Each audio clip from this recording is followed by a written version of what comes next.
79व्या स्वातंत्र्य दिनानिमित्त आपणा सर्वांना स्वातंत्र्य दिनाच्या हार्दिक शुभेच्छा. देशाला स्वातंत्र्य मिळून 78 वर्ष पूर्ण झाली व आज आपण 79वा स्वातंत्र्य दिन संपूर्ण उल्हासात देशात मनवत आहोत.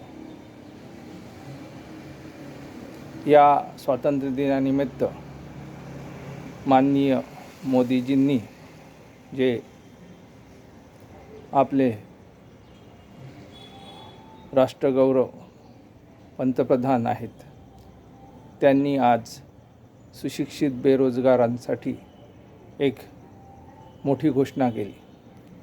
त्यांनी म्हटले की ज्या युवकांना प्रायव्हेट सेक्टरमध्ये असेल की अन्य क्षेत्रात प्रथम नोकरी लागेल त्यांना कमीत कमी 15,000 रुपये हे मानधन वेतन मिळेल. तसं पाहिलं तर प्रायव्हेट सेक्टरमध्ये काम करणाऱ्यांना जिथं PF कटते त्याचं मिनिमम वेतन कमीत कमी 15,000 वर देणे आवश्यक आहे. त्यानुसारच PFचे कटिंग केले जाते. मी आपल्याला शैक्षणिक क्षेत्राच्या दुरावस्थेकडे या दिनी लक्ष वेधू इच्छितो.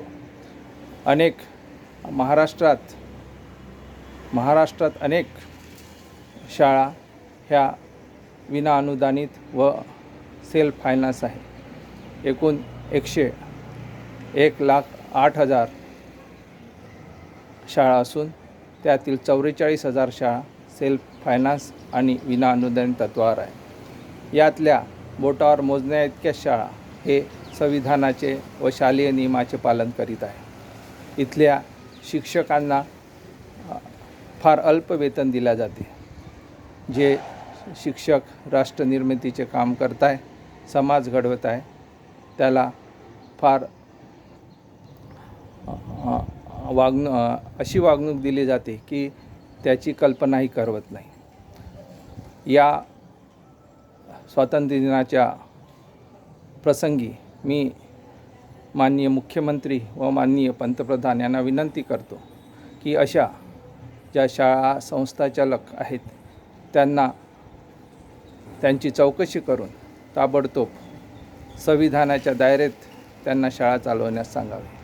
मी त्या संस्थाचालकांनाही नम्र विनंती करतो की त्यांना शासनाने मोलाची संधी दिलेली आहे, राष्ट्रहिताची संधी दिलेली आहे.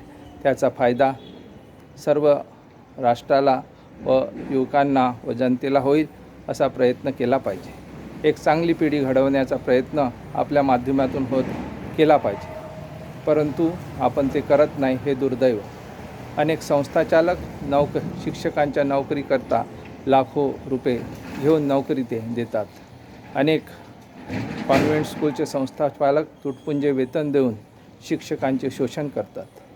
त्यांचे पूर्ण आयुष्य त्या शाळेसाठी झटते आणि जेव्हा सेवानिवृत्त होतात तेव्हा त्यांच्या हातात काहीच पडत नाही.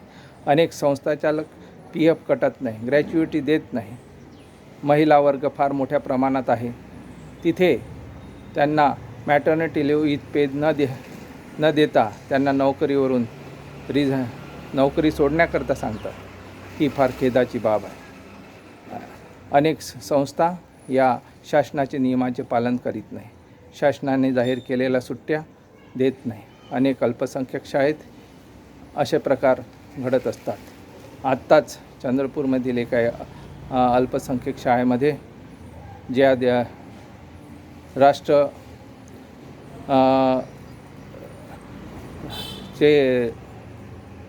शाळेमध्ये आत्ताच एका चंद्रपूरच्या अल्पसंख्याक शाळेमध्ये राष्ट्रध्वजाचा अवमान करण्यात आला. राष्ट्रध्वज उभारला गेला नाही.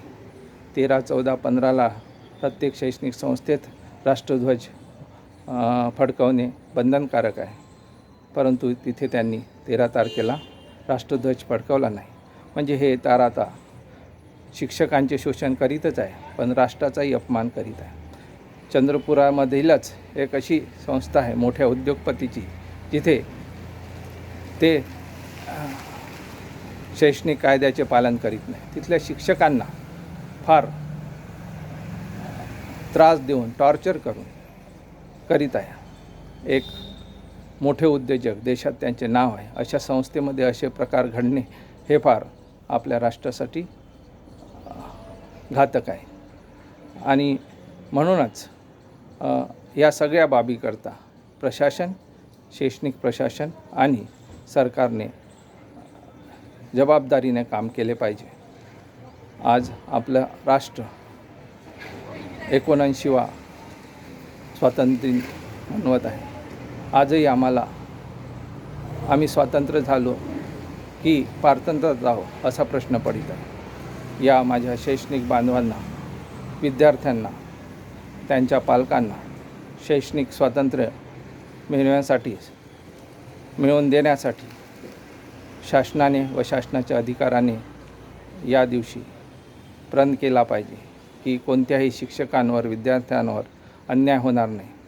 अशा अन्याय करणाऱ्या संस्था चालकांवर आम्ही कठोर कारवाई करू, ही आज मी आपणा सर्वांकडून अपेक्षा करतो व सगळ्यांना स्वातंत्र्य दिनाच्या हार्दिक शुभेच्छा देतो. धन्यवाद.